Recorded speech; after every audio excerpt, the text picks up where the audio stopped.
Sogo dan mereka yang sedang tengok live kita pada hari ini.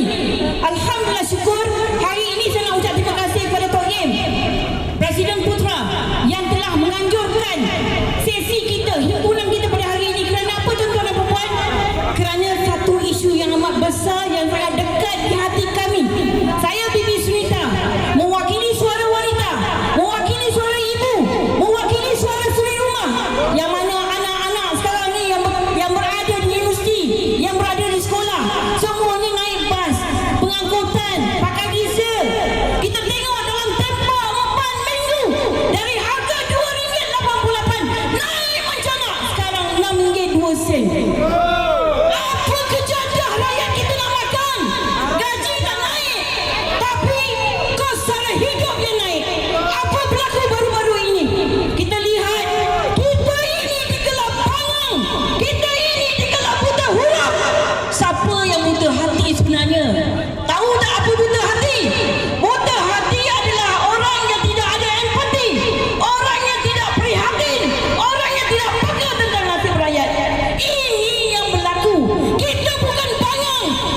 Yang bahalul, yang balal, yang bongok adalah mereka yang tidak menilai apa kesusahan kita rakyat di negara ini. Tuan-tuan, bagaimana mungkin naik 100% daripada RM2.99 diesel mencanak pergi kepada RM6.02 dalam tempoh 4 minggu. 7 hari naik 80 sen, 7 hari naik 80 sen, dan sekarang ini naik 50 sen. Kita bersyukur kehadirat Allah SWT. Saya banyak kena komen, tak berhenti bersyukur ke perempuan ni? Babi, tak berhenti bersyukur ke? Kerajaan dah bagi subsidi RM1.99. Allahu Akbar, kita bersyukur. Kerana apa? Itu tugas kerajaan, itu tugas Perdana Menteri, itu tugas mereka yang kita lantik sebagai pemimpin, iaitu mereka ini membantu kita.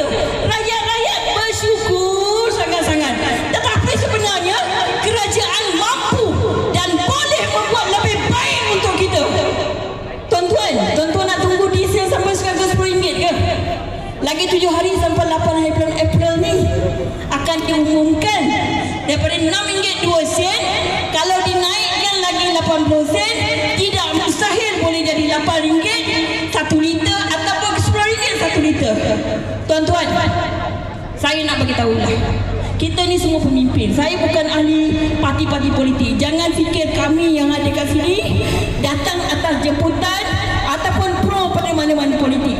Saya bersuara kerana saya seorang rakyat, kerana saya seorang wanita, kerana saya seorang ibu, kerana saya juga bekerja mencari makan untuk anak-anak dan keluarga saya. Ini hak kita yang dapat dekat Sabah Sarawak. Syukur, alhamdulillah, diesel dia tidak naik RM2.15, betul tak? Syukur. Tetapi kenapa dianak dirikan kami kat Semenanjung? Semenanjung ni pun kami pun kerjasama juga macam lebih orang di Sabah dan Sarawak lah buat. Kenapa kami diadakan double standard? Saya nak tanya, sedangkan kita tahu negara kita adalah yang 5 pengekspor LNG yang terbesar di seluruh negara kita. Mustahil benda yang buruk-buruk kau dedahkan, benda yang baik-baik profitable kepada negara kau tak dedahkan. Itu yang rakyat marah. Betul ke tidak, tuan-tuan? Kita marah kerana tidak ada penjelasan khusus. CEO Petronas bagi tahu apa? Oh, dia kata kita kena juga mengimport 40%, maksudnya 60% kita masih ada sustainable yang boleh kita memberikan manfaat. Kita ni banyak sumber asli negara kita. Alhamdulillah, syukur pada Allah SWT. Tetapi manage dia. Bagaimana kamu manage sumber-sumber tersebut, itu yang paling penting. Tuan-tuan, janganlah tuduh kami. Kamu pergi ke majlis rasmi, pergi baru-baru ni di Kuantan di depan 1,500 pendekar madani. Lepas tu pergi jumpa pelajar-pelajar di MCKK. Kamu bercakap soal integriti, kamu bercakap soal adab, kamu bercakap soal peradaban, tetapi bahasa kamu selaku Perdana Menteri dalam majlis acara rasmi sungguh mengecewakan kami. Kamu nak cakap, pergilah cakap dekat majlis himpunan PKK